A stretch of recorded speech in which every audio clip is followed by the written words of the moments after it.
My name is Sean Reeves. I'm on the board of directors of Bluegrass Theater Guild and had the wonderful honor of producing this production and collaborating with Charlie Baglan, who you'll hear from in just a minute, who was the author of the original radio drama, and we collaborated to adapt it for the stage. So I'm really thrilled to be here and glad that you're hearing the world premiere production of this show. So please, just a couple of brief announcements before we get going. If you have a cell phone, there we go. If we have a cell phone, please go ahead and take it out now and just turn it off if you can. If you can't turn it off, then put it down to vibrate or stun or something like that so it doesn't disturb anybody else. While we're saying that, also no pictures, no flash photography, no photography of any kind, no videography. It disturbs the other people around you and disturbs the people up on stage. So just watch the show and enjoy it. We certainly don't anticipate any emergencies, but if we do have something happen, then you'll exit out the back doors the way that you came in. If for some reason those are blocked, then you can come up the stairway on your right and exit out the back, where the actors will also be exiting.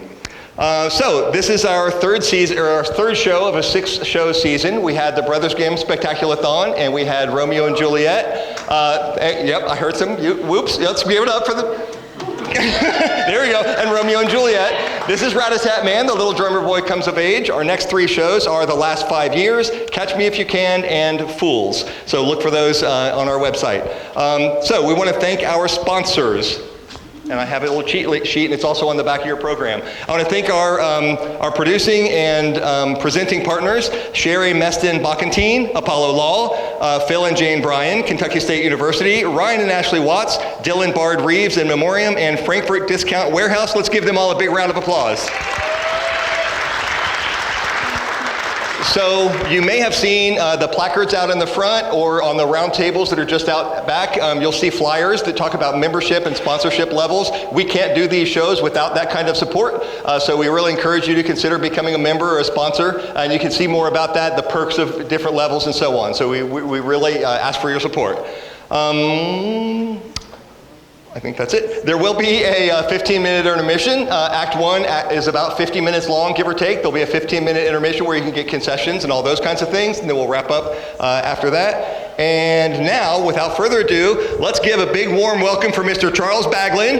Woo! Who's going to tell you a little bit more about this story. Thank you, Sean.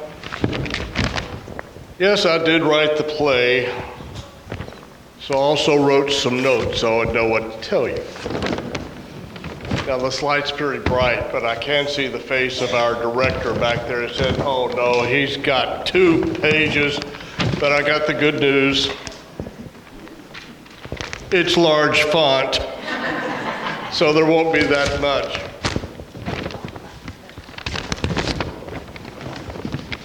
But I would like to welcome you to the Christmas season.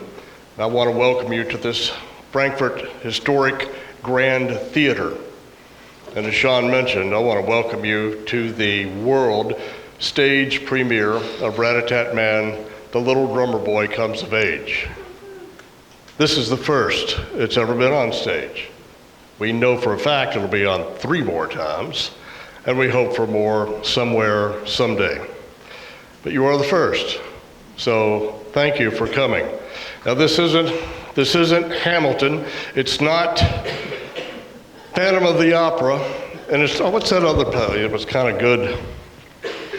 It's been like on in New York here recently, a woman with green skin. What was the name of that?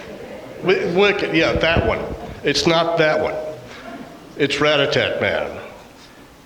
It all starts tonight, and it did have the same origin as any other play. It had its first night, and this is our first night. So we wish it well. If you like it, tell your friends. Maybe they'll come. If you don't like it, tell me. Now you read the program, or you can, it's on the back. This did begin as a radio drama, and I did that 15 years ago. Many programs began as a radio drama we know today. Dragnet was one, Gunsmoke is another one. The Tom Cruise movie, War of the Worlds a few years ago, all began as a radio drama. This one did, and it has aired all over the nation. It's aired in Denver, it's aired in the Boston area, Memphis, Charleston North, Charleston South. San Diego. It's also aired here in Frankfurt on Froggy 104.9 every season that it's been out for 15 years. I owe them a big thanks, and I'm sure that because they kept it alive here, probably helped the Theater Guild to say, yeah, we'll roll the dice on this. That all began in 2011. Second page now, Bill. Bill is our director. So tonight I want to welcome the Grand and the Bluegrass Theater Guild into the Ratatat Man community. This means a lot. I have to thank Sean Reeves, I have to thank Brandon and everybody involved in this guild. They didn't have to do this, but they took a shot on it. That this play is about gunshots in the night. And they're going to take a shot on this. And it really means a lot that they liked it enough in this cast and this crew, which you're going to see. We know that life isn't always a happy one. It can be hard. If a little boy in this play grows up to be a jazz drummer, he kind of had a hard life. It's a Christmas-oriented film, and it's not about gifts. It's not about Santa Claus. It's not about opening gifts and bows. It's more about understanding and coming to realizations. It's not about getting, it's about finding. I wrote the play, but the Bluegrass Theater Guild and this amazing cast bring it to life. Ladies and gentlemen, let me introduce Ratatat Man, the little drummer boy comes of age.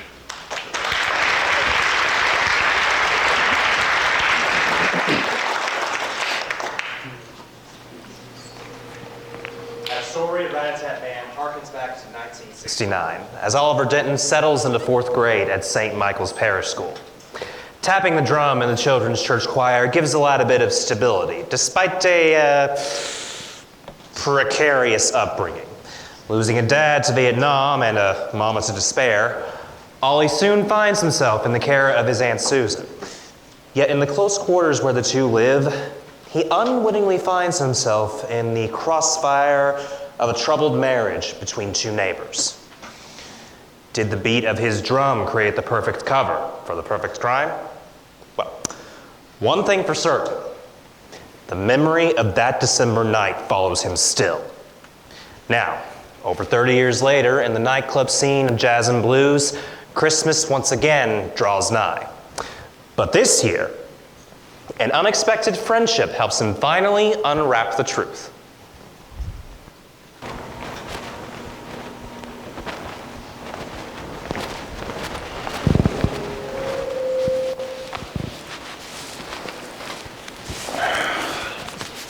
Lynn, did you untie this? I don't know how to tie one of these. I always just leave it looped and put it around my neck. Oh, this is annoying. Trust me. They'll see right through it. Just try it. Your company means a lot to this community. What community? I don't say community, you say community. This is just where I live. Oh, I swear, Lynn, whoever created ties is just cruel. What man would voluntarily put a noose around his own neck? Let me get that. You know, Oliver, learning to tie a tie is something most men learn from their fathers when they're kids. Dads like the idea of standing side by side with a mirror image of themselves.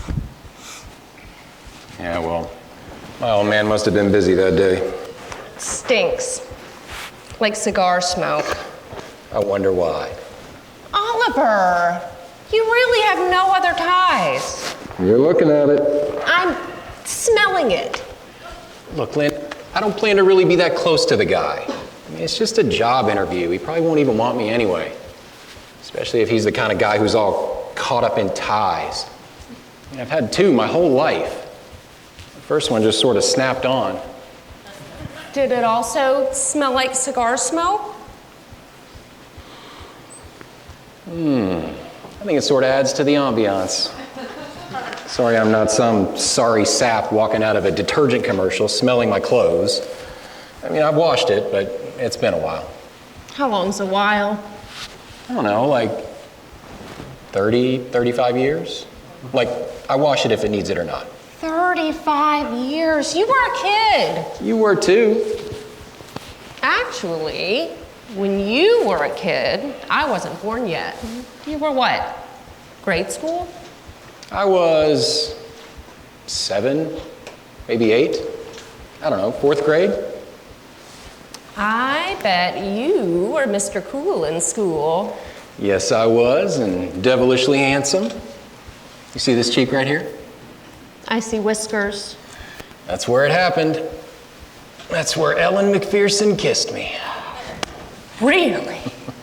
Do kiss and tell. She was a little girl in the kids' choir.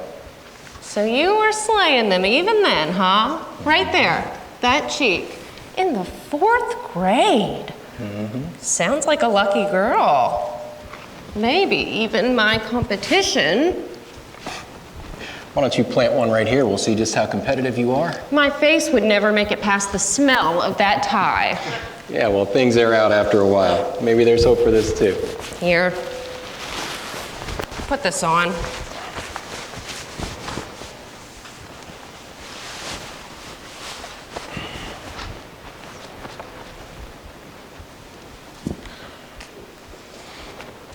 Having someone help you get dressed is reserved for when you're too old or too little to do it yourself. Or in my case, too nervous. But from where I stand, it doesn't really matter anyway. I mean, nobody's looking at me. And what if they were? This shirt was white the day I bought it, and the tie is still thin and still black. Besides, what can you see through a blur of smoke and dim lights? I'm a drummer in a nightclub. I'm the guy way in the back, but people don't come to a nightclub to see. They come to hear. They come to hide. They come to forget. I've played 1,000 places like this, and I'll probably play 1,000 more. The club here in Johnsburg, called the Sacks, is where I met Lynn. She was never really the cocktail bar type. Today she's helping me get all gussied up for a job interview. Most jobs I've had, I just let my drums do the talking, but Lynn thinks daytime employment is good for the soul. My soul and I, we parted ways a long time ago. Look, Lynn, the kids' choir wasn't really my idea. It's just something that moms thrust their kids into because they want to be proud of their little man. So you sang? The other kids sang. Miss Lily played the piano. It went like this. Now, children, it's time to practice our Christmas song. Yes, Miss Lily. Take your places. Now let's remember, keep an upright posture. We want baby Jesus to hear us loud and clear. Yes, Miss Lily. Okay, just stay quiet. I'll be right back. Okay, Thomas, don't make Jeffrey laugh and spit out his gum again. Then we're all gonna have to stay after school. It's not my fault I'm funny. It's not? Hey, if Jeffrey swallows his gum instead, will it stay inside of his stomach forever? Okay, I can't find the right music, so we'll just sing The Holly and the Ivy. Ready? You have to share with Oliver. Share with Oliver. The holly and the ivy, when they are both full grown, of all the trees that are in the wood, the holly bears the crown. Oh, the rising of the sun, and the running of the deer, the playing of the merry organs, singing in the choir.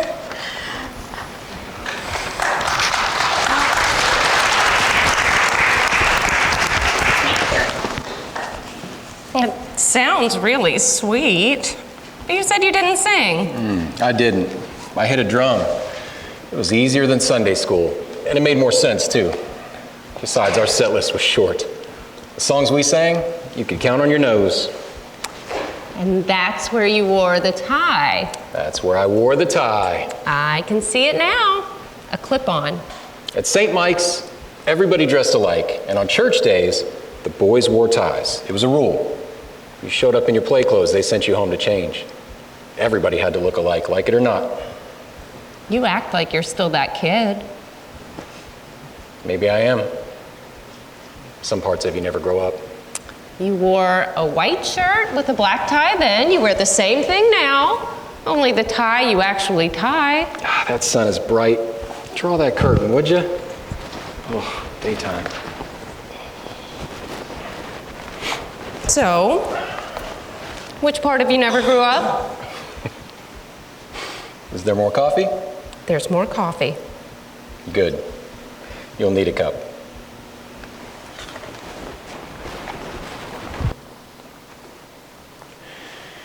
Childhood memories are happy memories. Usually. So usually, I avoid the subject. But with my friend Lynn, it wasn't so easy. She wasn't happy till she could dredge up just one more detail. What I remember best was growing up in a suburb of Chicago, a couple hours south of here on Ginger Street, with my Aunt Susan. The year was 1969, not far from the downtown square of Kennesaw. Here we come now.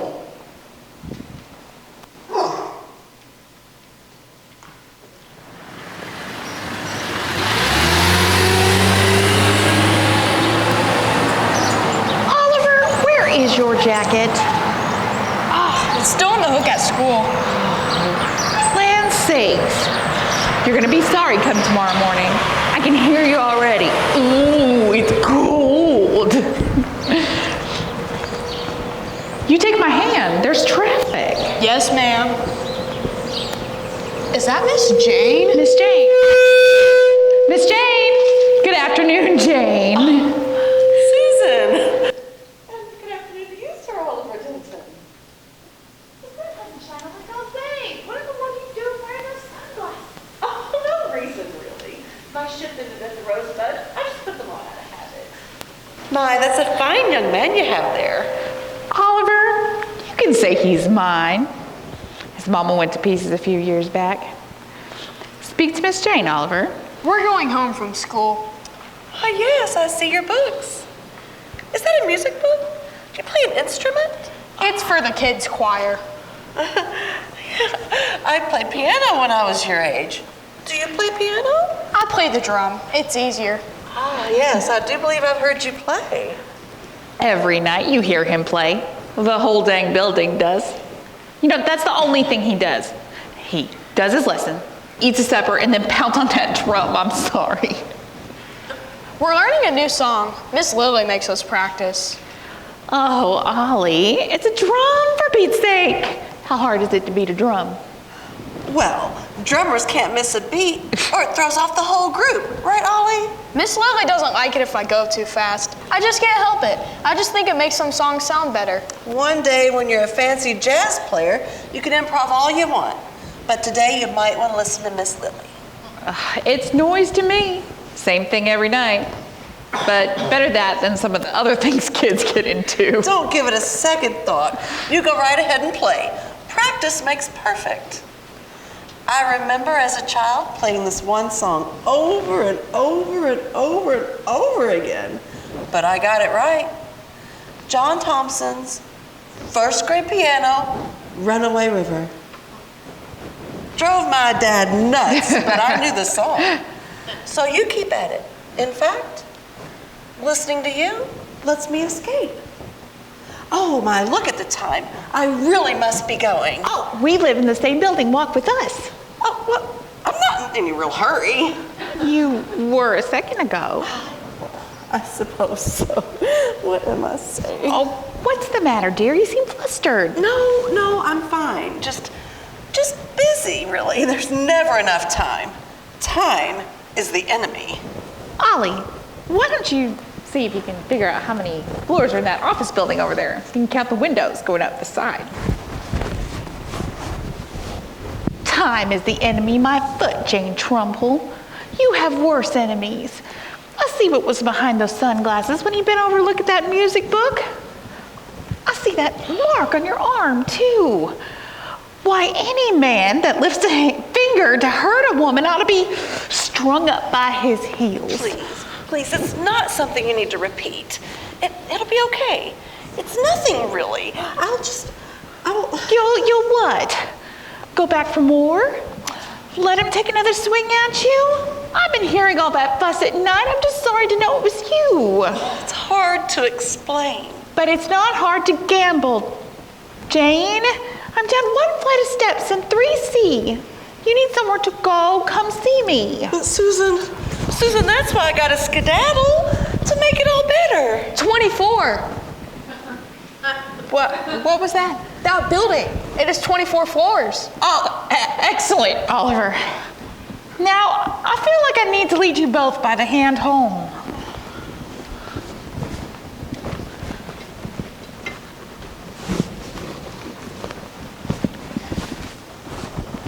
Miss Jane is one of those neighbors who was real nice, but only for about 2 minutes at a time.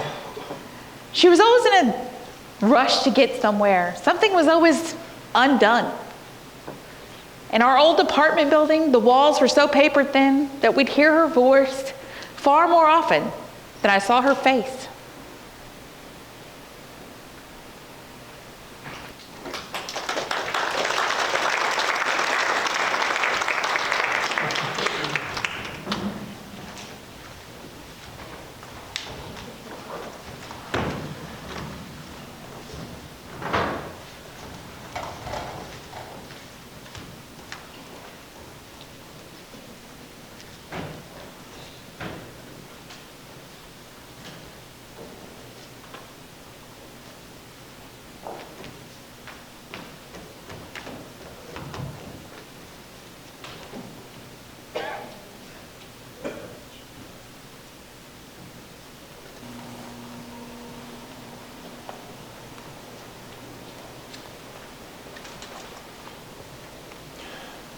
Our home was a small apartment on Ginger Street, sort of lost in a sea of small apartments. We lived on the 3rd floor. Aunt Susan said it gave us a bird's eye view of the world. I remember there was a street lamp outside my window.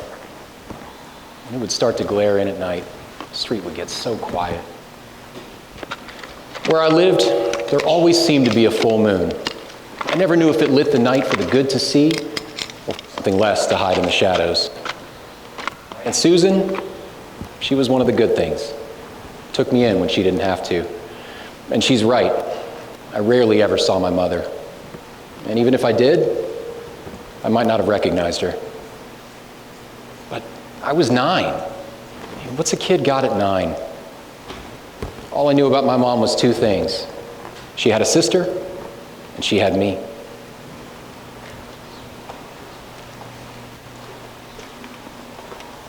Did you get enough for supper, hon? Yes, ma'am. Them Allen boys are way ahead of us. Cut them off. But can they hold? I laid some new pajamas out on your bed. That's one thing for Scott's sure. department store was having a sale, and you were about to outgrow your one pair. Neat, I'll try them on. Worry, but he's got to make it over to that cabin on that hilltop. That's where Well, I do hope you like them. and Paul. Did I mention they were on sale? Pretty soon. They're blue. That cookie be rusty. Blue's still your favorite color, right? Yeah. I laid up out there in the desert. How's it going? Buckshot in Good. his leg. Well, come in here, child. Let me see. And that scoundrel. Oh, dear. Oh, dear. You're going to get lost in those. I like them. They're fun. Let me roll those up. And now, Okay, let's see. sponsor, Denver, with more of the adventures of Bootstrap. Okay, now the next one.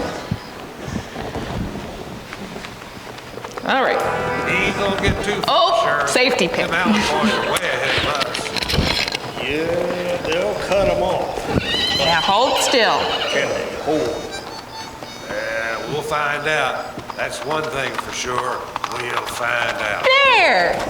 You know, you grow into them. I bet you fit them better by Christmas. That cabin on that Kids, all of y'all grow like weeds.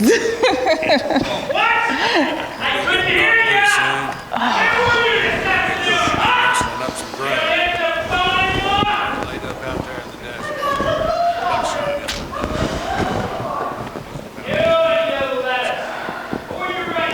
Oh, goodness, Oliver, turn up that radio.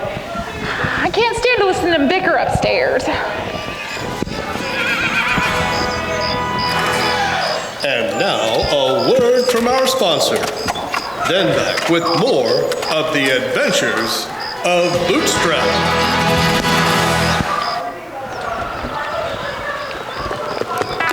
He ain't gonna get too far, Sheriff. Them Allen boys are way ahead of us. What are they yelling about? Yeah. Oh, I don't know. I don't want to know. Can they hold? And don't you pay no never mind. We'll find out. That's one thing for sure. We'll find out.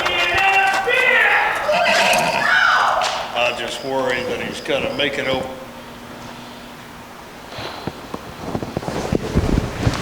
You could almost set your watch by those two. I never could quite make out what all the fussing was about. Some people aren't happy unless they're at war, even if it's with the very people they love the most. Even as a kid, you recognize there are some things you just wish would go away. And when they don't, you find ways to tune them out. Lucky for me, at least for a little while each night, I could lose myself in the beat of my church drum. See, the thing about songs, the words can change, the melodies vary, but the beat stays the same. If you can keep that beat, you can let your mind wander wherever you wish.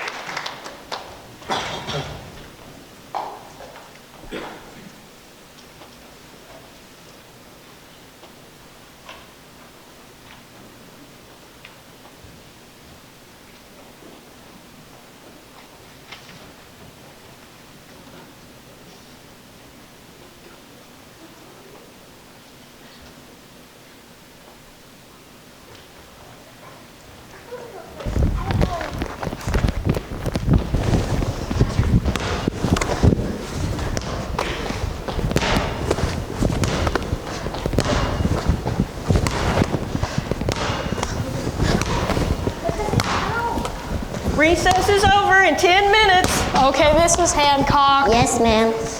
Watch this, Jackrabbit. Way to go, Oliver. The ball didn't go near the back of the board. Hey, is this your ball? Yes, sir. Sorry. Be careful where you're playing, boys. This ball rolls out into the street. Somebody could get hurt. Sorry, sir. Hey, you look familiar. I've seen you at church. Yeah, I guess. Was that you in that kids group singing? Yeah, well, kind of. I play the drum. Ah, Music Man. What do you know about that? Know about what? Never mind. It's a rhetorical question. From time to time, this funny fellow would wander by. The conversations seemed meaningless, but somehow he always made a point. Hey, mister, I'm getting a transistor radio for Christmas. Ah, transistor radio. That's nice. But you, keep that up, that music thing. Don't quit. That's a good thing the school does for you kids. He never bothered a soul. You see a man hanging out in the 60s by the schoolyard talking to the kids, he was being nice. Let that happen today, they're going to call the cops. Maybe one day you'll hear Mr. Drummer Man here on that transistor radio. He's good. He's going to be a star one day. That little singing group will put a song in your heart. Not enough people have a heart these days. What do you mean? Well, you'll understand. One day, you get a little older, and you see that life ain't no playground. Life just sort of picks away at you. But you got it, kid. Talent. You find something you're good at, and you keep it up. And I kind of doubt it's playing with a ball. Everybody line up. Time to go in. Yeah, you're right about basketball. You boys run along, and don't forget this. Friend of yours? I thought you knew him. I see him at church. Yeah, that's where I've seen him.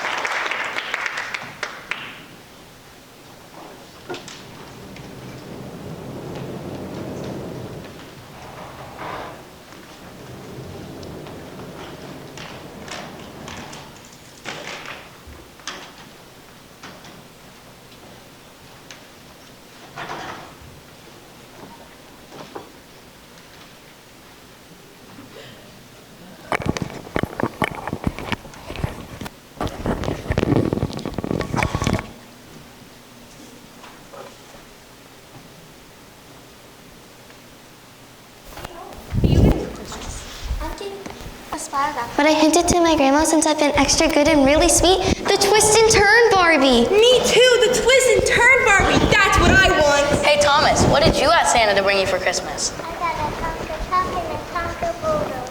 How do you know? I didn't eat that one. There's only one thing I want, and my mom knows it. A Western Flower sled from Western Auto. If I get that, I'll keep it forever. Do you think you'll get it? No, I'll probably just get money.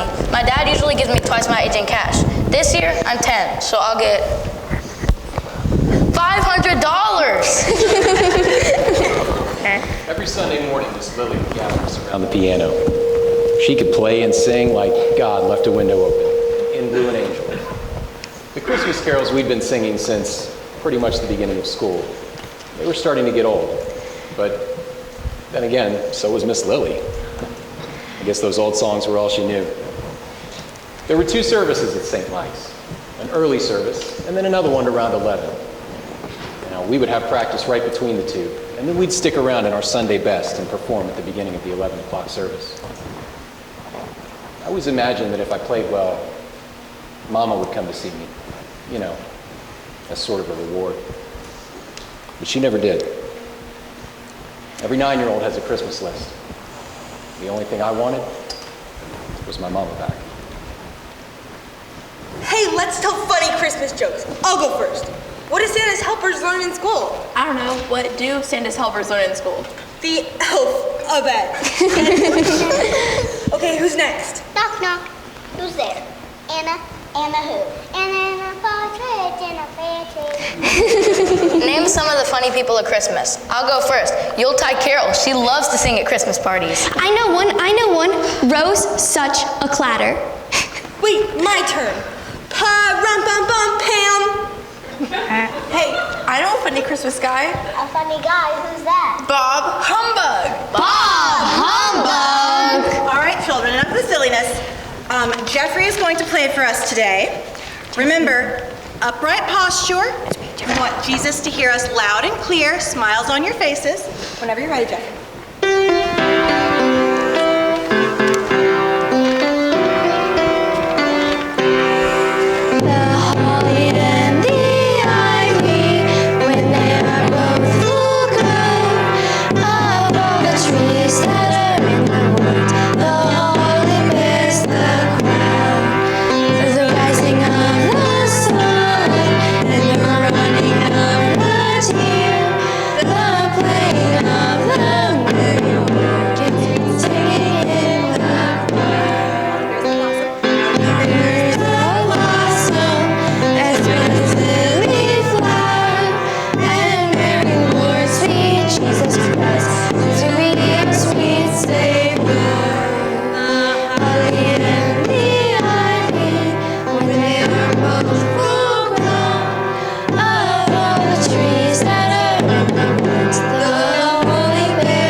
Good job, children. Back to class. Yes, ma'am.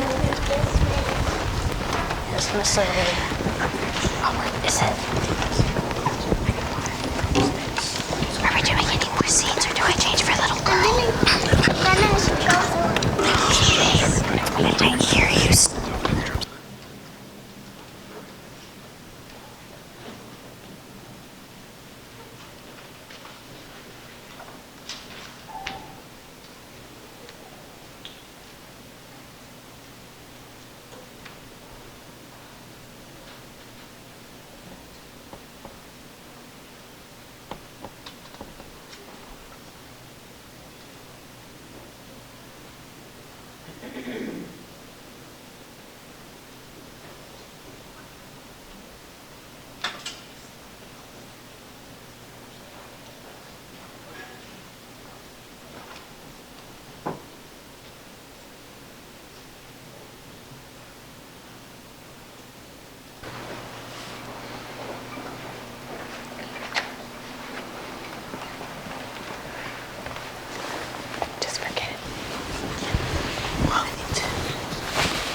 You've had a busy week at school, and it's finally Saturday, so have some fun. But stay close. Don't go riding off on Jack Rabbit's bicycle. Where's your bike, Ollie? I don't have one. I don't have any place to keep it anyway. Do you even know how to ride a bike? I don't know. All I ever had was a drum. And you're really good. Like Ringo. It'd be so cool to be in a band to make records. Can you rollerblade? I don't know. Maybe. Skateboard? Pogo stick? I can't imagine me ever doing that. I can imagine it. I bet you look like this. Yeah, like this. Hey, I have a skateboard and a pogo stick.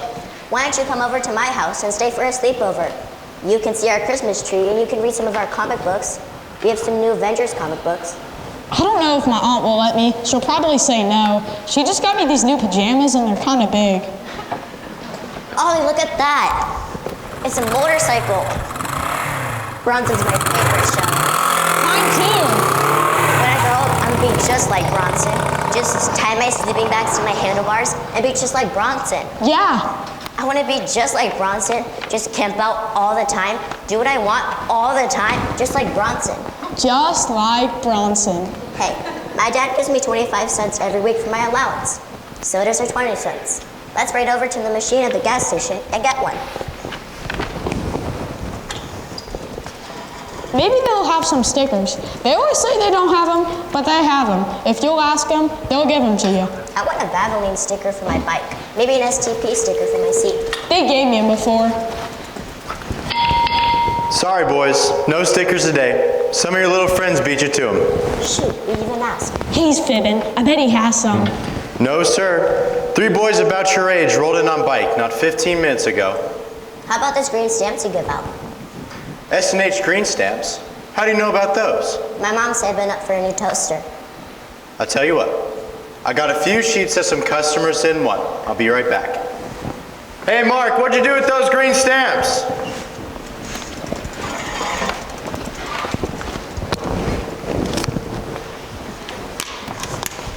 You boys getting a fill up? Filling up an RC, sir. I see that. 1 RC, and there's 2 of you. And 1 bike, and there's 2 of you. Nothing for your friend here? All I had was a quarter. Well, you know, it doesn't hurt to share. Maybe they don't teach that do unto other stuff at St. Mike's no more. There you go, kid. Here's a quarter. A tip for doing a good job in your choir on Sunday mornings. Thanks, mister. You're welcome as the flowers in May. But I think you know, money don't grow on no trees. If it does, mister, I'll rake your yard. Oh, wise guy. What, you guys got the day off? Yeah. What do you know about that? A whole day off and nothing to do. What about you, drummer boy? You gonna be playing that drum tonight? Yes, sir. Miss Lily makes us practice after supper. Well, take it from me, kid. You play and you don't stop. Okay, son? Don't stop. You're gonna be a star one day. Don't let anybody stand in the way of you doing what you do best. Look, I gotta run. Oh, and by the way. Yes, sir? Nice bike. Ollie, that guy's weird. That's okay. We both have nickels and RCs now. Pretty soon, it'll be Christmas vacation from school. When is Christmas? Depends on if you're good or not. If you're not good, it doesn't come at all. Have you been good? I don't know. I think I was good once, but I think I forgot twice. It doesn't do much good if Santa doesn't know where I live. What do you mean? I wasn't living with Aunt Susan in her apartment last Christmas. I just don't know if he knows or not. You want to know a secret, Ollie? That's why you write a letter to Santa Claus every year. Did you do that? No. You write to him, and here's the clincher. Use a red crayon. He can see it. And you tell him 3 things. 1, that you've been good. They say he already knows, but just in case, you gotta tell him. The second thing, you tell him what you want. You phrase it, what I really think I deserve is, and finally, you know up in the corner of the envelope, you have to write where you live. Red crayon. That way he knows. There's no excuses. Red crayon? Red crayon. Red crayon? I'll do it. The clincher is applied. But you know what, Jack Rabbit? This year, I'd just be extra happy if it snowed.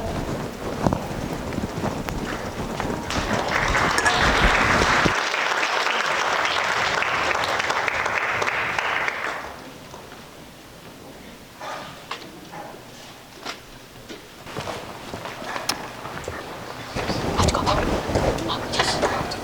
beats on this. All the beats are gonna be fake, and you'll start playing. Nice bite. Nice bite.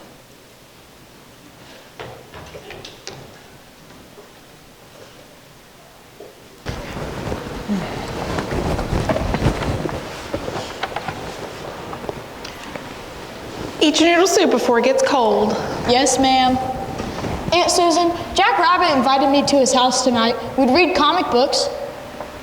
Lordy child, not tonight. You've got church in the morning. I told him I probably couldn't. No, it's not that. It's just that a school night or a church night won't work. A Friday night would be better. Or, listen, you've got a Christmas vacation coming up. Maybe we can find a night in there. Yeah, that'd be so cool. I'll talk to his mother, see what she says. And couldn't he come here too? Here's the thing. I really don't want him to hear those two bicker upstairs. Let's invite Jack Rabbit over during the day when it's quiet.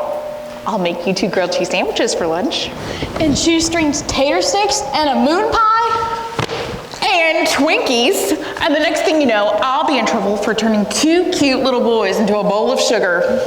Thanks, Aunt Sue. I never had fun like this at home. Mama was always one of 2 things. Super excited or crying. Or asleep. I love you as if you were my own. I love you too, Aunt Susan. I'm down here. Of course. Well, I'm glad you're happy. I know it's not much, but it's home. But where's Mama? When can I come see her?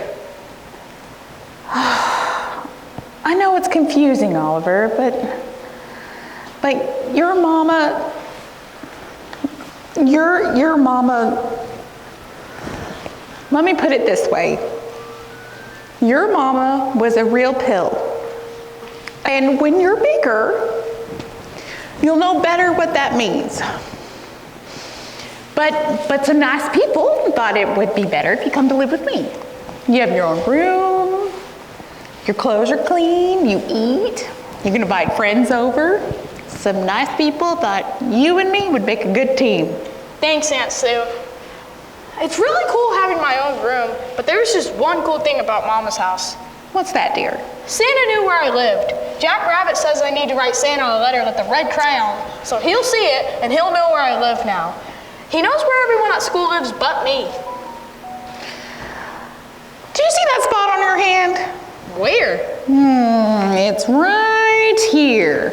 Right now, it's more of a dot, but it'll be a spot. There's gonna be one if you keep worrying. They're called worry warts, and they get big and ugly, and they spread all over your hand, and they crawl up your arm, and they tickle you, and you don't want them. Now, Santa's no dummy. He's got a list, and I made sure he checked it. He knows where you hang your hat at night. That Santa is a smart fella. But when can I come see Mama? Why can't I come see Mama? She's off getting the help she needs. Help with what? I'll help her. It's not that kind of help. She needs special help. Here, let me show you a picture.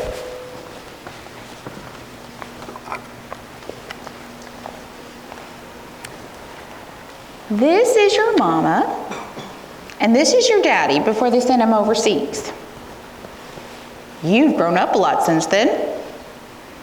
You look just like him. When I look at this picture, I don't see them. I see you.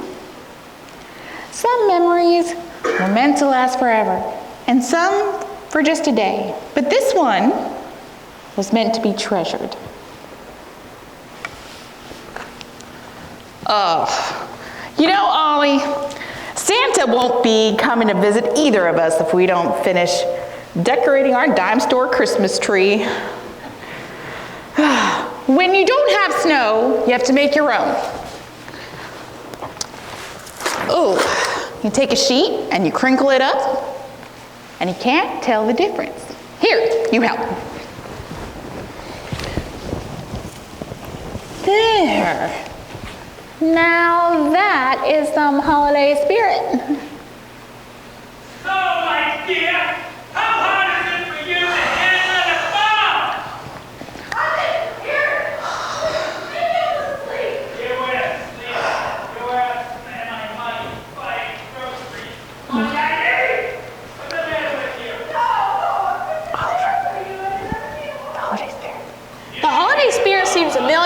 to wait till the people upstairs. But you know what, Aunt Susan? I'm just gonna go to my room. Oh, Jane, I hope you're gonna be okay.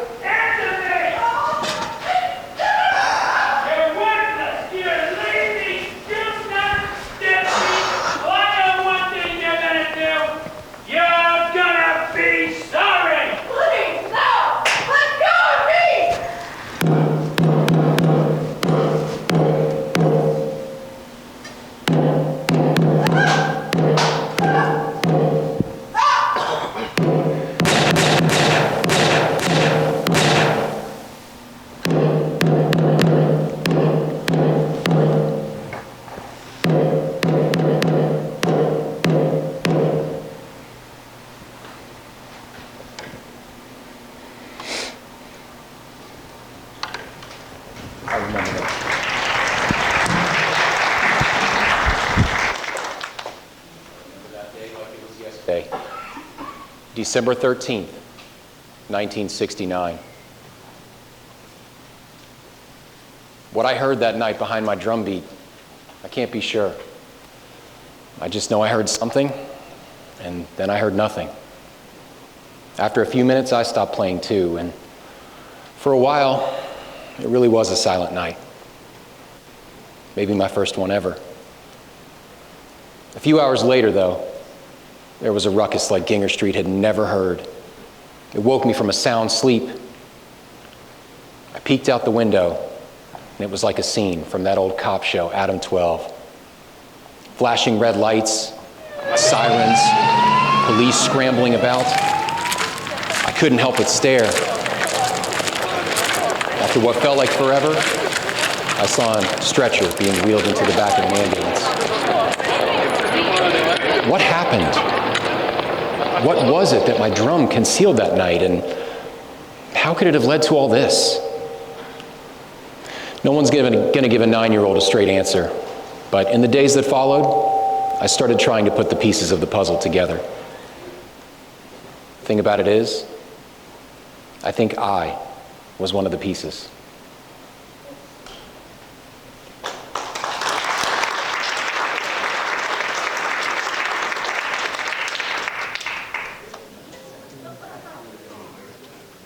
Oh, hi.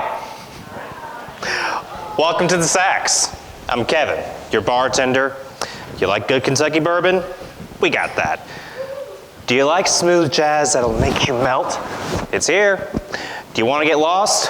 Well, you found the right place. You work at a bar and you have to know at least a little about a lot of different things. Sports, stock market, politics, and a few less trivial matters such as, who's he? What kind of business is she in? Who did time? Who are the single ladies? Who's a cop? The Zacks isn't exactly the type of establishment where people come in itching to tell the truth, unless, of course, it's to me. They are always honest about what they want to drink. Well, let me introduce you to the band. There on the keyboard, that's Steve. Allison sings, Saxton plays sax, you get it. Tapping the drums is Oliver Denton, otherwise known as Ratatat Man. And Dave manages, and everyone else is everyone else. Look, I hate to say it, but it's nearly 2 a.m. and it's last call!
Nice playing tonight, guys.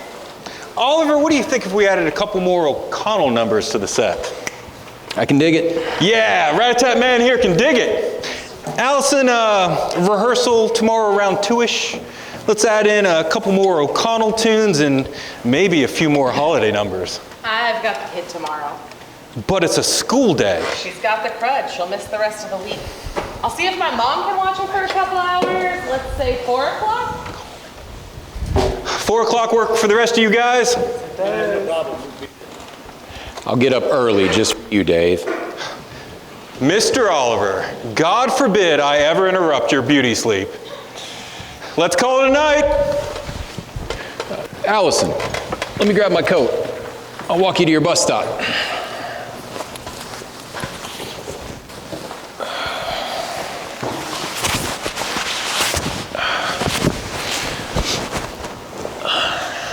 Thanks for walking with me, Oliver. Look at this.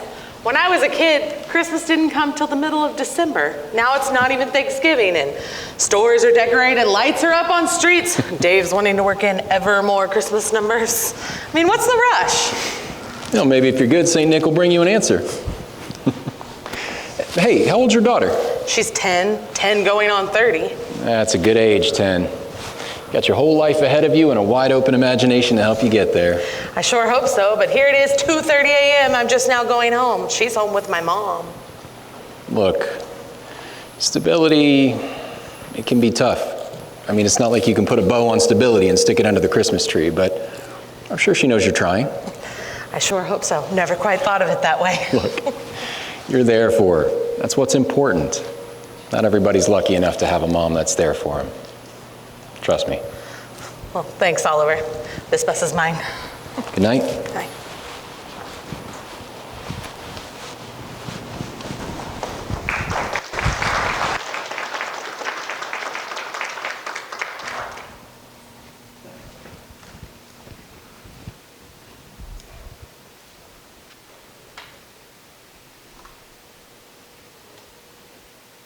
I am confident this will be a solid partnership, Mr. Beasler. We would love to add you to our resources list. Thank you. I'll be in touch within the week. It's funny the people that you meet in my work. I'm not the sort of girl that typically keeps company in a nightclub. Doesn't really fit my quintessential Chamber of Commerce sort of image, but sure enough, a few days later, I walked into the Zacks. That also happened to be the first time I met Oliver. All right, now we're getting somewhere with this. Now, Ms. Harbison, I do want to remind you one more time that working on a bar is not... Good afternoon, mademoiselle. This afternoon is a busy place for a nightclub. Looks like. I hardly recognize the place with the lights on. To whom do I owe the pleasure? Lynn Harbison, community at large. Community at large, what's that? We're a local career service. We assist individuals looking for work, second jobs, exploring new fields. It's a transitional thing. Uh-huh. So you have people wanting to learn to drink and abandon their dreams? Bartending, actually. It's a management style all its own. Plus the tips can really add up. The keyboard tells me you're with the band. Nah, Steve tickles the ivories. I'm the band manager, Dave. Saxton plays the sax. Over here is Allison, she sings, and this is Oliver. I take it you're the drummer. Oliver Denton, you guessed right. The sticks in your pocket clued me in. And the way that you're rubbing your wrist. Here but for the grace of Percocet go I. But it beats singing. I'd rather remember a beat than all those words. Priorities, I like that. So what is it you do? I help people find work who don't really need work. They're just learning and probing other options. Sometimes it really pays off. So you're a drummer. Mm-hmm. What else do you do? Well, during the daytime, I have a job sleeping. As a matter of fact, I had to leave my day job early to come in for practice today. You know, late nights can really take their toll. A day job can be pretty tasty. Where's the fun in that? You sound very devoted to your work. Yeah, devoted. Devoted to the drum, the dream, and the dollar. Look, I'll be popping by on Friday night. I'll have a woman with me named Kaylee. Mr. Beasler's gonna let her train behind the bar. You're going to want her to work here. So, I wanna hear something with soul. Make me cry. Will do. Gentlemen, until then. Until then. What was it that company she said she worked for was? At Large something? Something. For most people, one job's enough, even though you need two. But what about you, man? Surely you didn't grow up with this as your goal. Like you did? My old man was a mailman. He knew every person and every dog on the block. On Saturdays, he'd take me with him. I had my own mail pouch and everything. It was cool. He'd hope I'd follow in his footsteps, like literally. But I didn't. But what about you, man? What'd your old man have mapped out for you? I don't know. He never told me. Must have been a man of few words like yourself. Maybe. He went away to Nam when I was little and never came home. Man, I'm sorry. It's not like you think. The story goes, he went on R&R to Thailand. R&R was how he spelled AWOL. AWOL? Mm-hmm. Did you hear my Aunt Susan tell it? It was after the Tet Offensive. Mama eventually got a note from Australia saying that Dad wouldn't be coming home to see us anymore. Kind of like a Dear John letter in reverse. Man, that's a scary choice. He'd have to go someplace where he'd blend in. Young man, buzz haircut, American accent. He'd have a target on his back and a price on his head. Did you ever hear from him again? It's okay, Dave. I never really knew him. You know, being responsible wasn't really a good color on either of my parents. I guess he just figured the juice wasn't worth the squeeze. People around me have all just seemed to disappear. That's why I keep things to myself. Those times were tough on families everywhere. That must have torn your mother apart. If I'm being honest, there wasn't a lot of tearing left to do. My mom couldn't cope with making toast. The courts eventually sent me to live with my Aunt Susan. Sue was a good woman, tough-minded, tender-hearted. When Mom lost Dad's income from the service, things got worse. Aunt Sue confided in me when I got older that Mama was fighting a war of her own. Depression and drugs. Plus she was manic depressive, crazy mood swings, one bad decision after another. Having me underfoot didn't help. Did your mother ever get back in touch? Nope. Never saw her again. Probably wouldn't know her if I did. I don't know. Maybe Dad made the right choice. He had no good options wherever he was. I mean, that war did funny things to people. Yeah. Hysterical.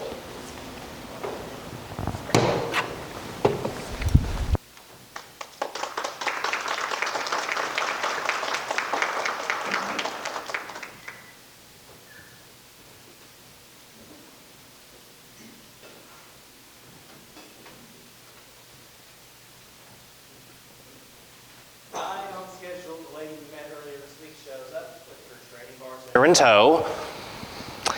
And as promised, the band tried to make her cry. Good evening, Mr. Beasler. The candidate we discussed, Kaylee Fowler. Nice to meet you, Kaylee. And please, I'm Kevin. Kevin it is. Thanks a million for finding this opportunity, Miss Harbison. I'm sure it'll be a great fit. And I'd love a cocktail.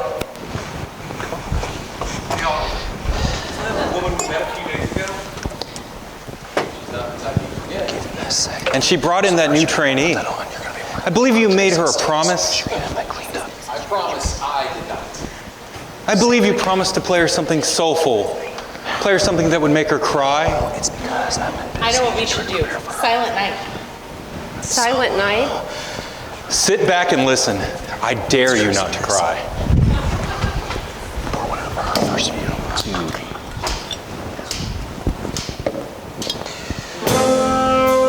Looks like you slept a rough night last night.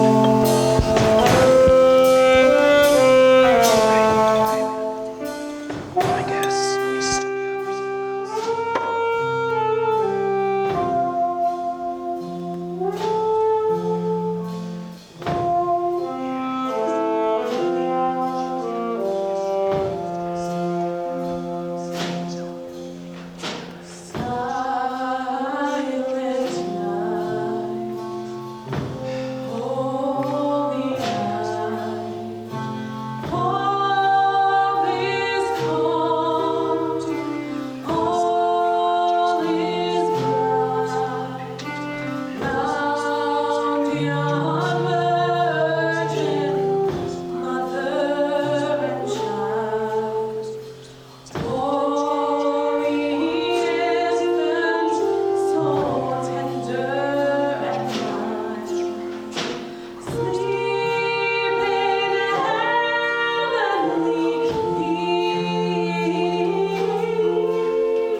You never know how, when it's going to happen. But some people can waltz in off the street and touch your life.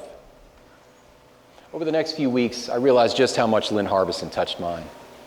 Not so much with passion and desire, but with a rare kind of acceptance I'd not known since my Aunt Susan. She'd meet me at the Zack some nights, and then some days, she'd make me crawl out of bed and meet her for lunch. I like everything about her except that. You know, Oliver, look, think about it. If this guy was, you know, on the level, he would have, I don't know, told you his name, asked you yours, you know, normal things. Lynn, what is all this? Does this mean I'm cleared for a landing? I'm sorry. I talk with my hands when I get excited.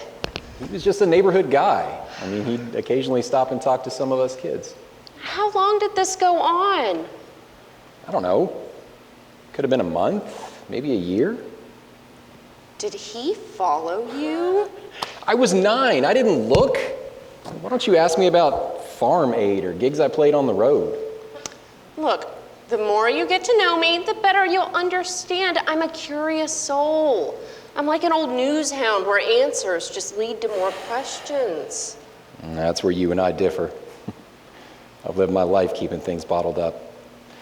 Anyway, Waylon, BB, Willie, I played on that stage in '85 and again in '86.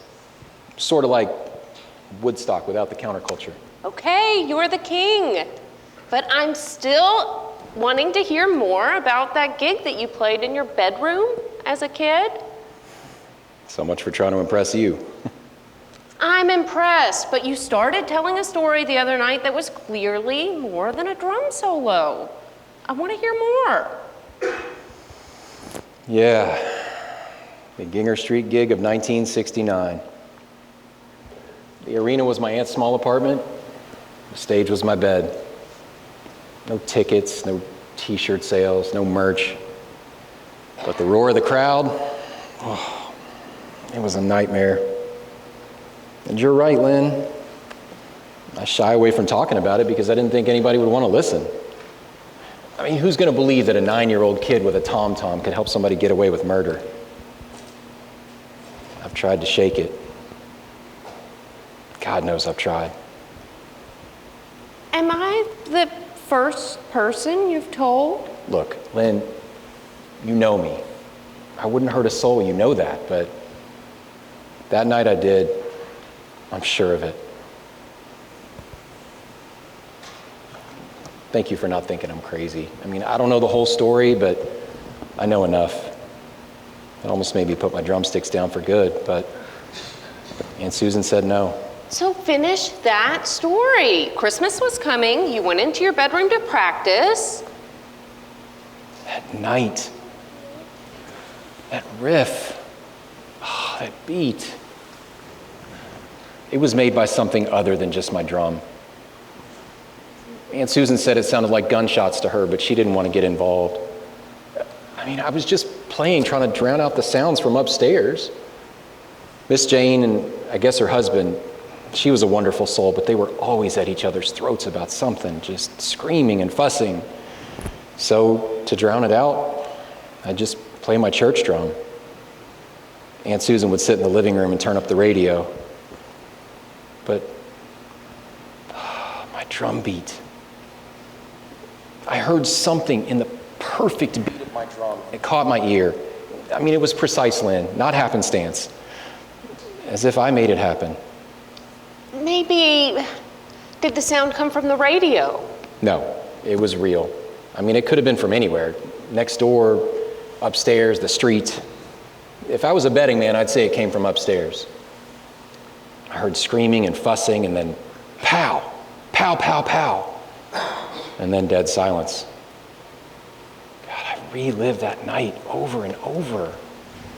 I just can't get it out of my head. Maybe that's why you chose the kind of work that you do, something that keeps you up late and gone nights instead of somewhere your mind can wander back. I mean, you could be right. It wasn't like we lived next to a monastery. Soon after the shooting, Aunt Susan decided that we ought to move to a safer part of town. Listen, Lynn, please don't share this story with Dave or Allison or anybody down at the Sacks. I mean, they'll think I've lost my mind. At least you believe me, though. You're just the friend I've needed. I see it now, and I want to know more. I don't think you were just hearing things. Yeah, I don't know. I just go over and over it in my head. And I don't. Mister, did you drop this quarter? Hey, sweetie. Maybe it fell out of your pocket. I do actually think. What are those? These are my drumsticks. I use them to play, like this. You want to try? Sure. That's very cool, but is this quarter yours? It is, but I'll tell you what. Why don't you keep that for being sweet? And why don't you hold on to the drumsticks as a Christmas present? Thank you. You're as welcome as the flowers in May. Oh. Merry Christmas. Merry Christmas to you. I've got more at home. You've got away with kids. They're only little ones. Do you have any kids of your own? Maybe. I don't know. What? Maybe. You don't know? What kind of answer is that? I mean, it kind of comes with the territory. You're in a band, you're on the road. Only makes sense that girls would want to be with the best looking boy in the band. So why you? Funny. You forget, bars are dark. Some of the girls in my world will rip your heart out for a souvenir. The saying goes, you greet, it's sweet, then never do you meet again. So maybe. Maybe. I never married. Like the song says, the road ain't no place to start a family. But I wondered. You walk by playgrounds and you hear kids laughing and see them running and playing. Kind of makes you appreciate childhood when you had it. Do you think that's how your guy on the playground felt back in the day? It could be. I mean, he was odd, but odd in a good way. It's a colorful way of putting it. He sounds like a stalker. Maybe he was using you to get to your Aunt Susan. Maybe his real interest was her. No! I don't know. Looking back, maybe he was jealous. I wasn't exactly the coolest kid in school. I doubt he was either. Maybe he regretted his whole life sort of passing him by, and I still had mine ahead of me. What would he talk with you about? He liked music. When he found out I played the drum in the church choir, he encouraged me to play and to not stop. Said I could be a star someday. Oliver, that's classic. They show an interest in something you're interested in, like your soulmates, and then it gets ugly. He didn't know your friends, he didn't know your Aunt Susan, but he knew where you went to school, where you went to church, where you lived, and he was obviously familiar with your repertoire. It was one song, Holly and Ivy, a Christmas song. There was clearly something about it that he liked. Everybody likes Christmas songs, even when it's not Christmas. So tell me, which one are you, Cagney or Lacey? Because you are always trying to find an angle on everyone. Not everything's a puzzle to solve. Maybe you're right. Okay, see if you can solve this mystery. Why do I get up in the middle of the night to come have lunch with you?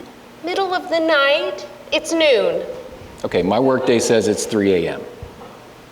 Well, maybe the answer is, just maybe you like me.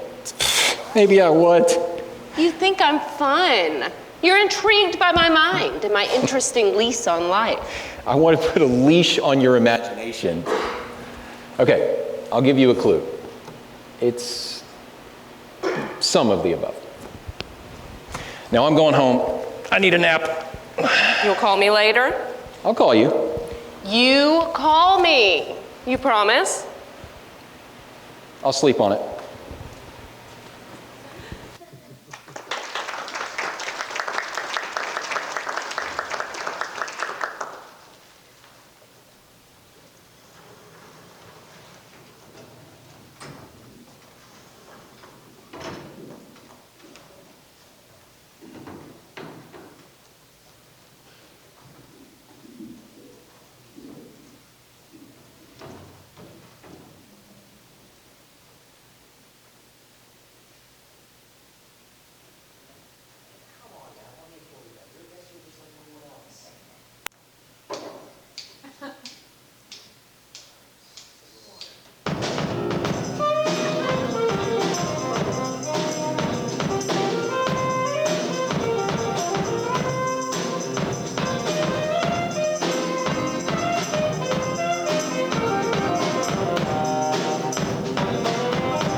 Oliver, the Duke wants you. The Duke? Oh, I'm sorry, I thought you two had met. So, Mr. Drummer Man, slide up a chair.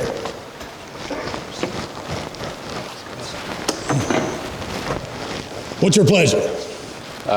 7 and 7? Gents, this is Kaylee. She'll be taking care of you tonight. Take it easy on her. She's new.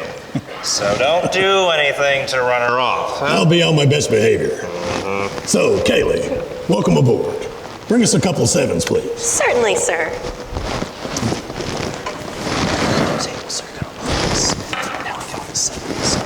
My name is Walter Denton. Oliver Denton. Don't believe I've had the pleasure. That's quite a style you have there, Mr. Denton. Thank you. Why did Allison call you the Duke? Edward Kennedy Ellington. Duke Ellington? You knew him? Oh, yes. I idolized him. I played piano myself for a while, always trying to emulate him. I met him briefly in the early 70s, just before he passed. He was jazz. Man, he was jazz. After that, people knew how much I loved him. And they just started calling me the Duke. Man, to me, jazz just imitates life. Syncopated rhythm, you never know what you're going to get. Well, Mr. Denton, I think you're the best drummer to ever set foot in my club. What do you mean, your club? Well, it was my club for 25 years. I just wanted to say I admire your work. Have you been at this long? Long enough. I can tell. You were born with music in your blood. But when did you come here? It'll be 2 years next month. 2 years. That's forever in the music business. Fame is elusive. People get married, move away, get burnt out. Bands don't last. Not even good ones. How old are you? 42, last birthday. 42. So where were you at 32 or 22? Well, I mean, I was... Don't answer, son. It's a rhetorical question. Gentlemen, your drinks. Thank you, doll. Put these on my tab. My pleasure. Is there anything else I can get you? Nah, we're good for now. Thanks.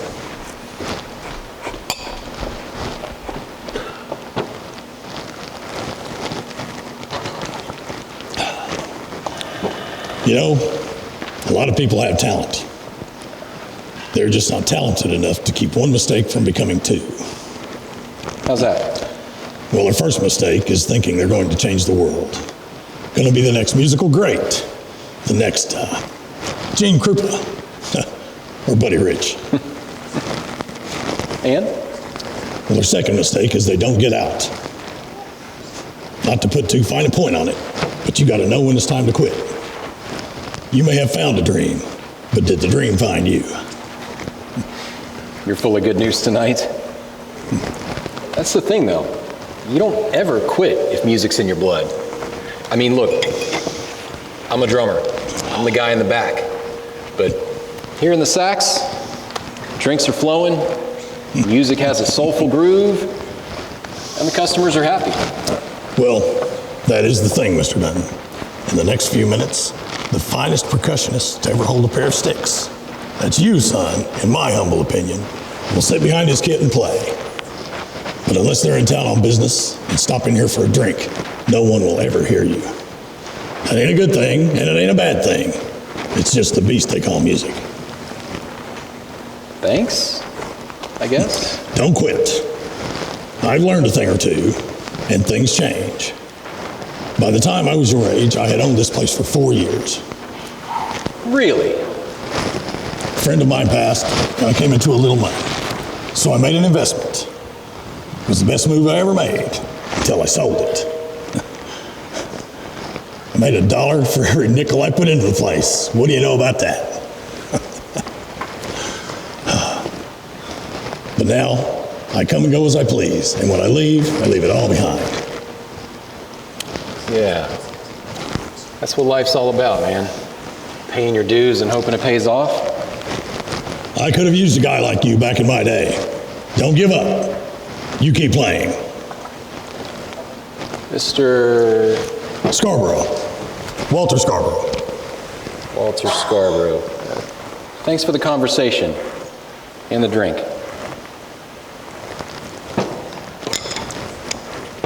Don't give up? Keep playing? What do you know about that?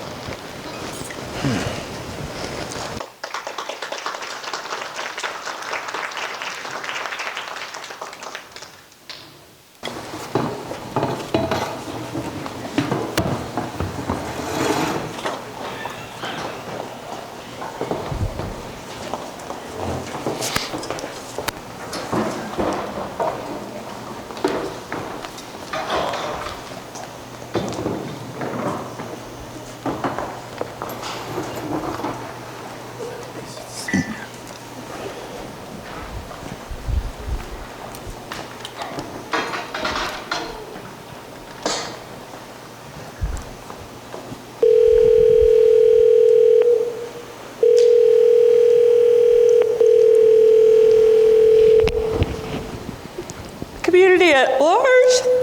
Harbison. Excuse me. Midnight, is that how you always answer the phone? I knew it was you. You promised you'd call. So listen, who you been dealing with down here at the Saks? You know, the manager, Mr. Beasler. You ever run into a guy named Scarborough? Who is he? He says he used to own the place. An entrepreneur. Sounds like someone I should know. I'm not talking about your job search thing. It's just that you know people and maybe you've heard the name before. Maybe in the news? Scarborough. Walter Scarborough. Sorry. I can't quite put my finger on it, but I know the guy. Something he said tonight, I've heard it before. Lynn, I think I've just come face to face with a demon that's been haunting me for 30 years. Oliver, I just woke up. Where's the cloak and dagger? Okay, this guy Scarborough, he said he came into some bucks when someone died, like from a life insurance policy, and that's how he bought the Saks. He said it was about 30 years ago. And some of the things he says, not so much what he says, but how he says them, I don't think tonight was the first time we've met. Oliver, what you're describing happens to a lot of people. Yeah, but I'm thinking of just one. Who? Okay, what if I told you that I know where this guy Scarborough got his money from, and it wasn't from some rich uncle? I'm telling you, I know I've met this guy before. A leopard doesn't change his spots. You've lost me. All right, do me a favor. You can look people up, right? Like if they had a record or something, you could find out? I have a friend, yeah. Okay, have your friend look up Walter Scarborough. And just what is he supposed to find? I won't know till you put another name in there with it. Whose? Miss Jane Trumbull.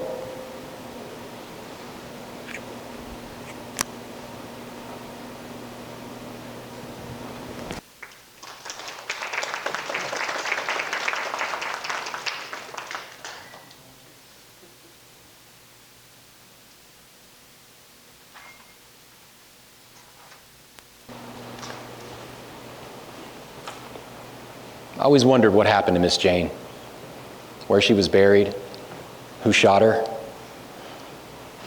Nearly a week went by before Lynn's friend at the Bureau was able to get to my request. Then,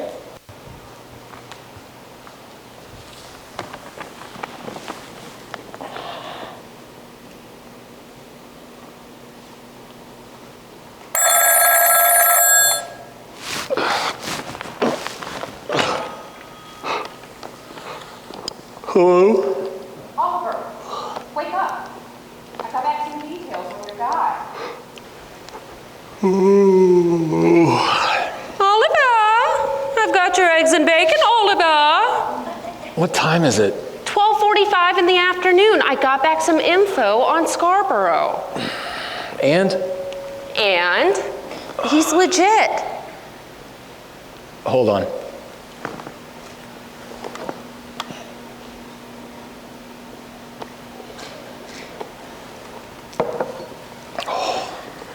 He's legit?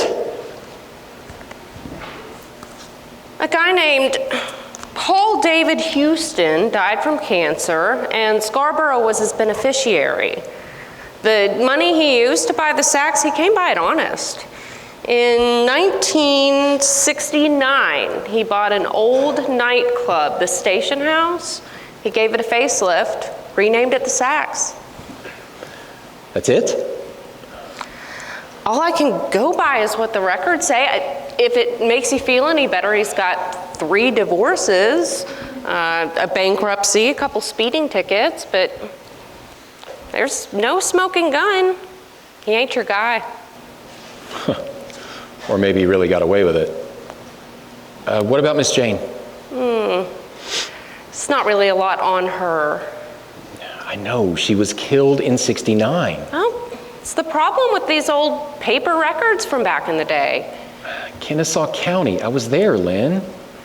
Okay, and here's what I've got. Miss Jane Trumbull, her address at the time was 1142 Ginger Street, apartment 4C.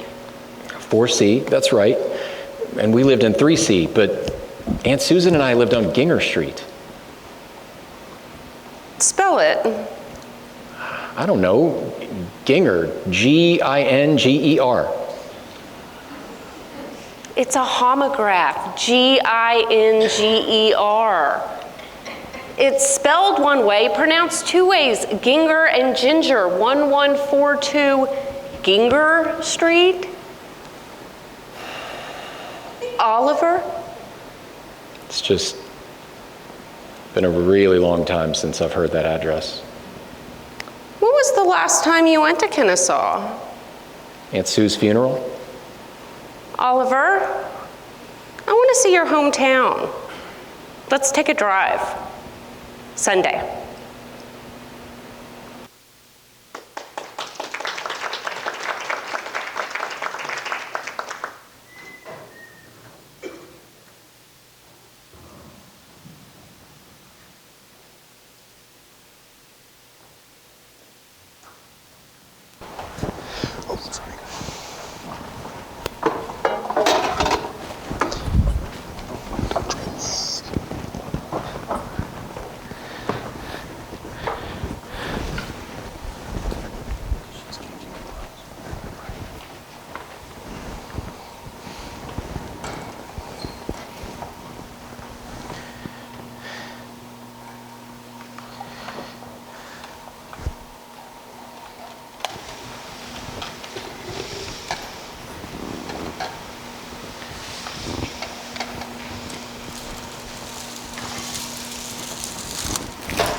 Time, well, they say, changes your perspective.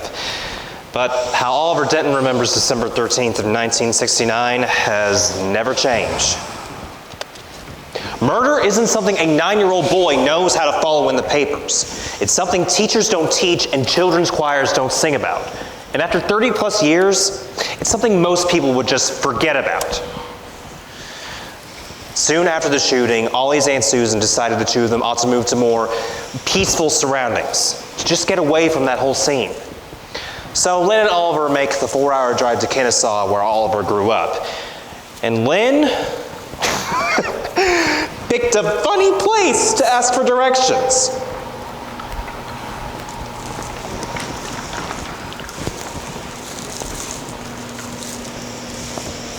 Excuse me? Good morning. Welcome to Garden Point. May I help you? Perhaps. We were hoping to see an old friend. I was given this address. Jane Trumbull. Jane Trumbull? Okay, this isn't funny, Lynn. Let's go. Are you family? More like old neighbors. Listen, we've made a mistake. I'm really sorry Yes, to... Jane is a resident with us. Please walk with me. So, how is she? She doesn't get out much, but she still has her spunk in her. This is her room. If you need anything, I'm down the hall. Excuse me? Miss Trumbull? Yes? I hope we're not intruding. Well, no. I don't get much company these days. How can I help you, dear? Well, my name is Lynn Harbison. We're from Johnsburg. And this is my friend Oliver, Mr. Oliver Denton. Denton? Well, please, won't you sit down? I don't believe what I'm seeing. You are Jane Trumbull. You play piano. Oh, that's been years ago. A long time ago, a little boy lived beneath you with his aunt. A little boy? Yes, a little drummer boy. Are you? Miss Jane, I don't understand. I thought you... I remember that night. I thought that What are you trying to say, young man? What he means to say. Miss Jane, I thought you were dead. Dead? Land's sakes, why would you think such a thing? I may be getting on in years, but I'm still ticking. Not now, not today. In '69. 1969? Oliver was just a boy, 9 years old. He lived beneath you.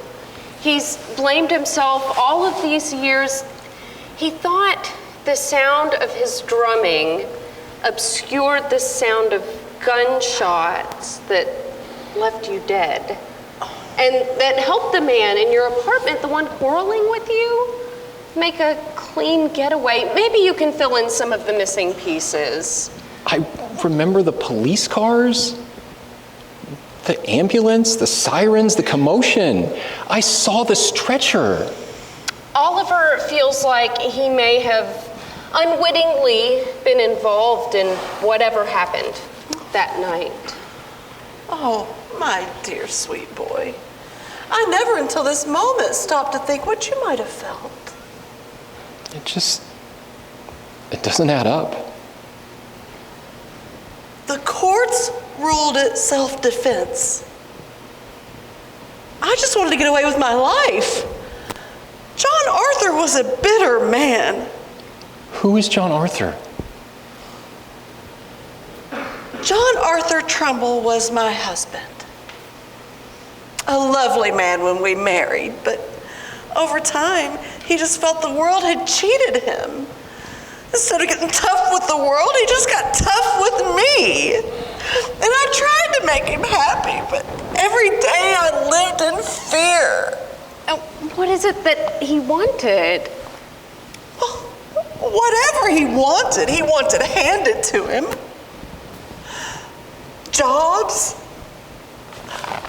respect, and he always admired Hollywood and the theater.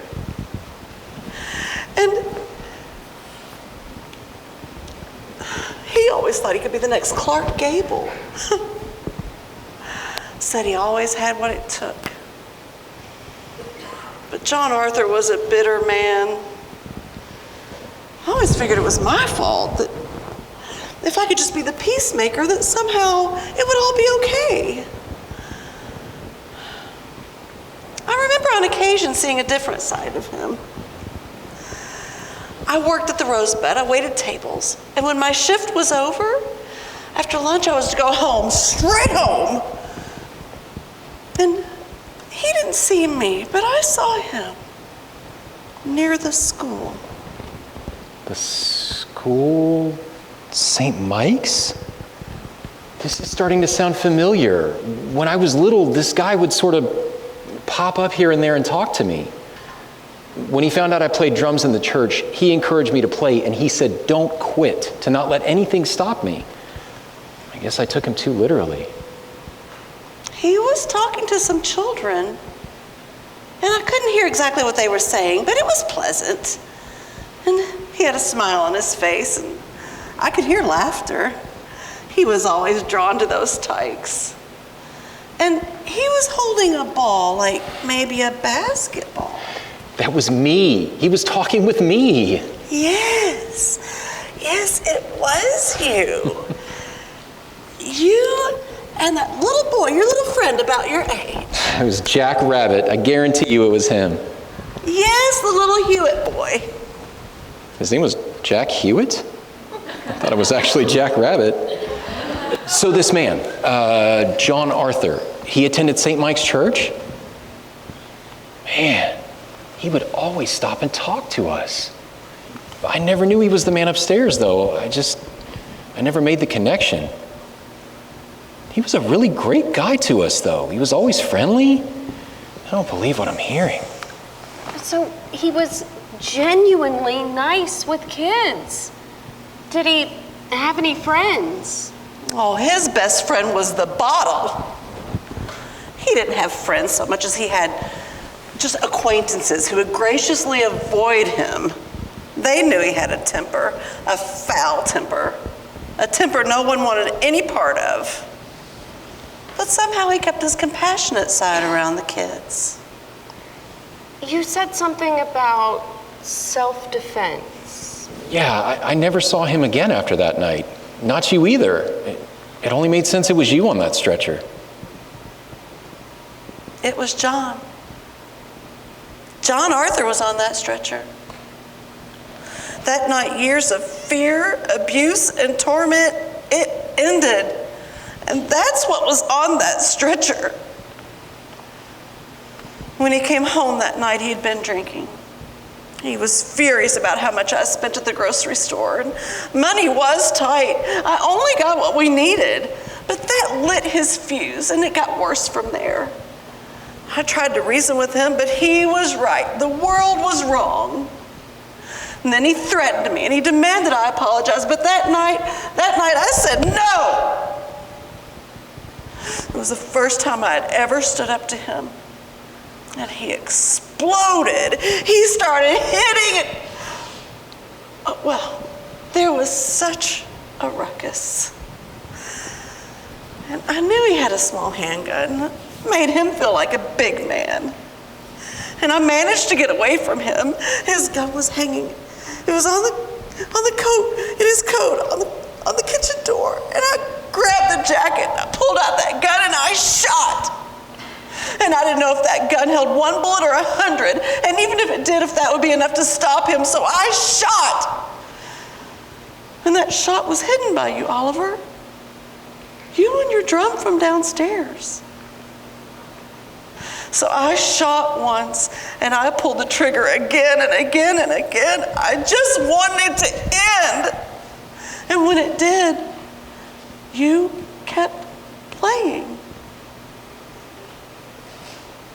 Miss Jane, I don't know what to say. I sat there in shock for hours. And my light was on. It was terribly late. That nice super came to the door. What you heard, he heard. All the neighbors heard, I guess. And he came in and saw what had happened. And he said we had to do the right thing. And he called the police. It wasn't me you saw being wheeled on that gurney. It was years of fear and torment. And I was let out in tears and handcuffs a while later. The jury ruled it self-defense. Deep down, I loved that man. But if he still loved me, he never knew how to show it.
Oliver, you haven't been yourself in days. Please talk to me.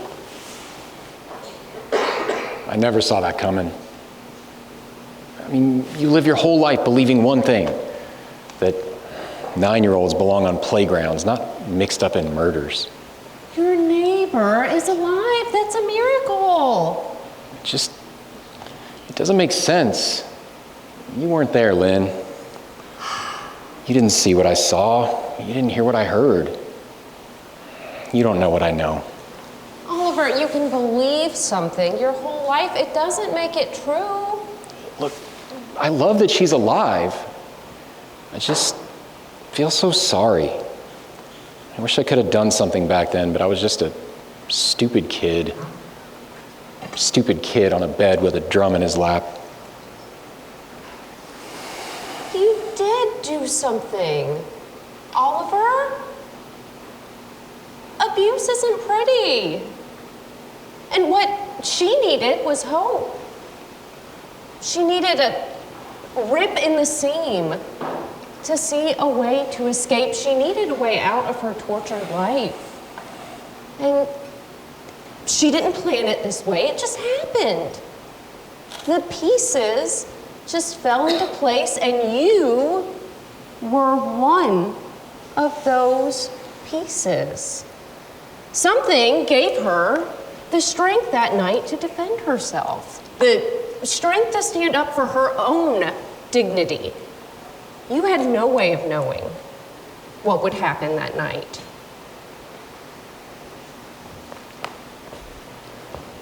A wise man once said that a life-changing moment might also be seen as a second chance.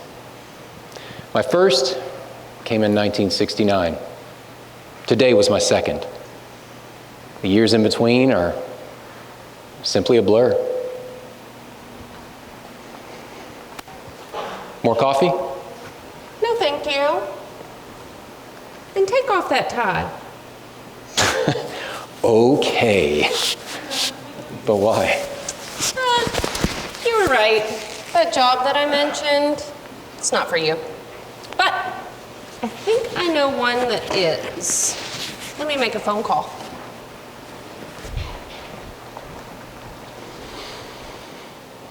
I often wonder if I ever did see my mother again. I'd look for her in the face of strangers, but sadly, they never looked back. As for my dad, did I grow up to become my old man? Am I that soldier? AWOL from life in my own way? Is it really him looking back in the mirror every morning? I kept that photo from Aunt Susan. I suppose a glimpse here and a memory there all added up to that one more day I always wished I'd had with my parents. Instead was a mystery that only fate and a twist of Christmas luck could solve. Those childhood drum beats still echo in my head as clearly today as they did many dark Decembers ago. But now, I know the truth. Ollie, I'm so happy for you. You have music in your soul. You always have. What I said about knowing when to quit is starting to make sense now, isn't it, Mr. Denton? You're good. You played great shows, concerts, with some incredible musicians. But while their fame was fleeting, you remained constant. You never gave up. It led you to Lynn. It led you to answers. I play because I love it. I don't need to be famous or a big star. Jack Rabbit. After that night, you changed, Ollie. I missed my best friend. I was 19. The smell of I this wanted damn to help, stew. I just didn't know how. Then you and Hansu moved. But you became a great percussionist.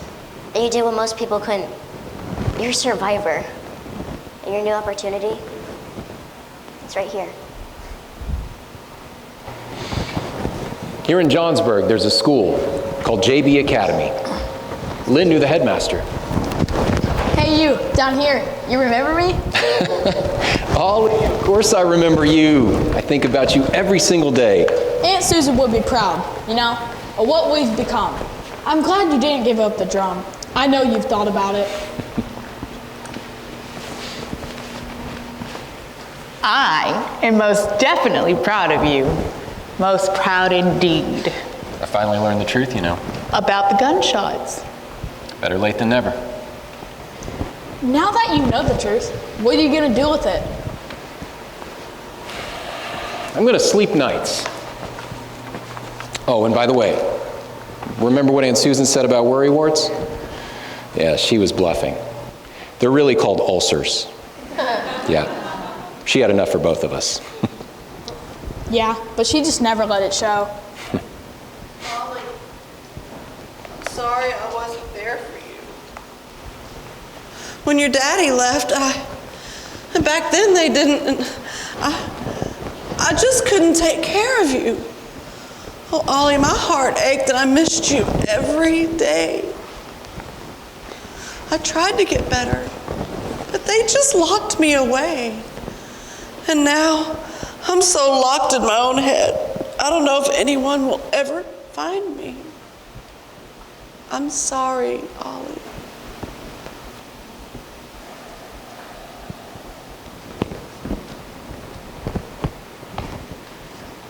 You know, I've been wondering, were we ever happy?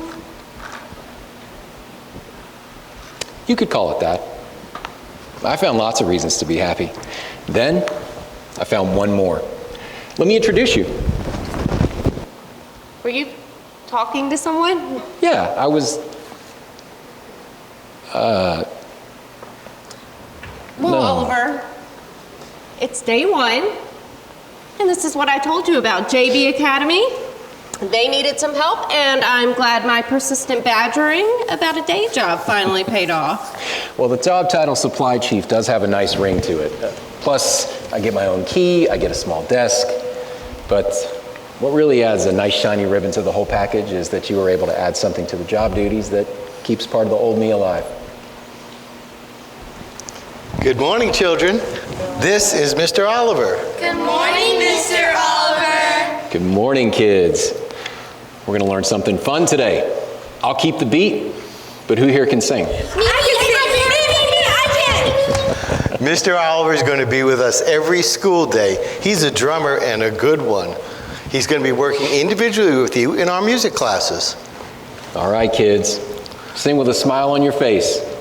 I believe you could be a star someday.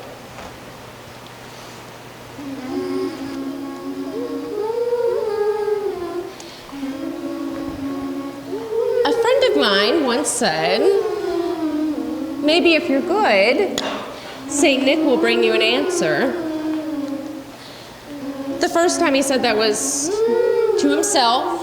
It was by a breath-fogged window, staring down to an empty street. A street that marked a boundary between an innocent kid and the rest of his life. And I'm forever grateful that finding him became part of mine. The more I've understood the boy, the more I've loved the man, and I've never cherished them both than I do in this moment. For in this moment, I see them both.